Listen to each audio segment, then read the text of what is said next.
The EU's desperate, outrageous behaviour, even threatening, of course, to block the export of vaccines to the UK, is increasingly exposing the EU, with even Remainers in the UK now realising that they made a big mistake when they voted to remain a member of the bloc. Going to bring you all the very latest. And this video, guys, please start off as ever by making sure you've hit subscribe and the bell so you don't miss my next video. That's really important.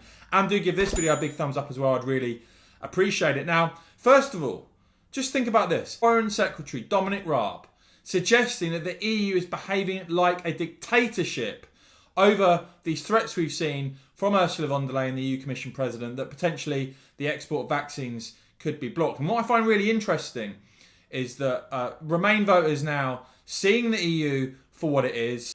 Before I get to that, let's just have a look at what Foreign Secretary Dominic Raab had to say.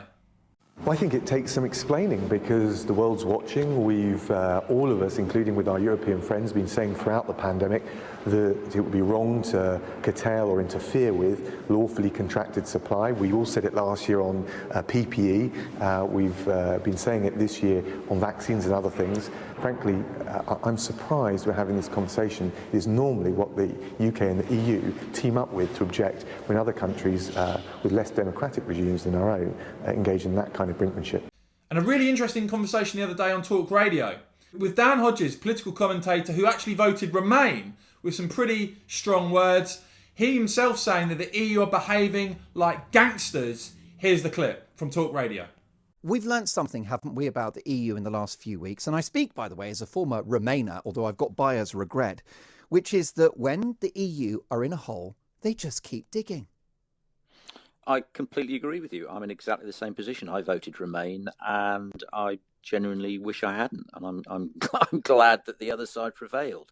I mean, you said in your introduction that Ursula von der Leyen is being described as a Stalinist. I mean, I don't think she's acting like Stalin. I think she's acting like Al Capone.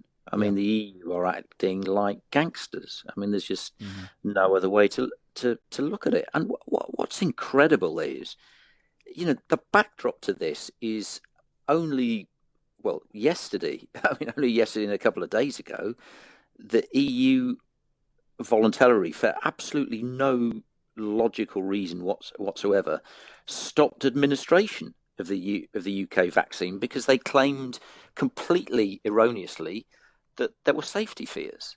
So you see a situation now where the EU's behaviour is so desperate, so outrageous. We know that they've made massive mistakes when it comes to their failed procurement plan. Hence, European governments are now breaking away from it. Compared especially, of course, to Brexit Britain, that's had the freedom to act in the national interest and has managed to get ahead on this. But you see Remain voters now realising that the EU, their behaviour, something they don't want to be associated with. And Nigel Farage, of course, who for many years fought that battle for Brexit, laying out today how he said the EU was the new communism. Now they've proved it by seizing the means of production. Here's a classic speech from Nigel in the European Parliament, clipped there by Guido Fawkes.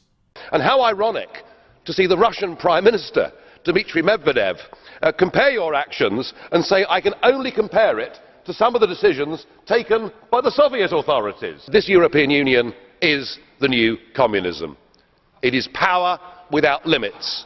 It is creating a tide of human misery, and the sooner it is swept away, the better. So there you have it, guys. The EU's behaviour, so outrageous now. Being compared to dictatorship. They're being compared to communism. They're being compared to behaving like gangsters.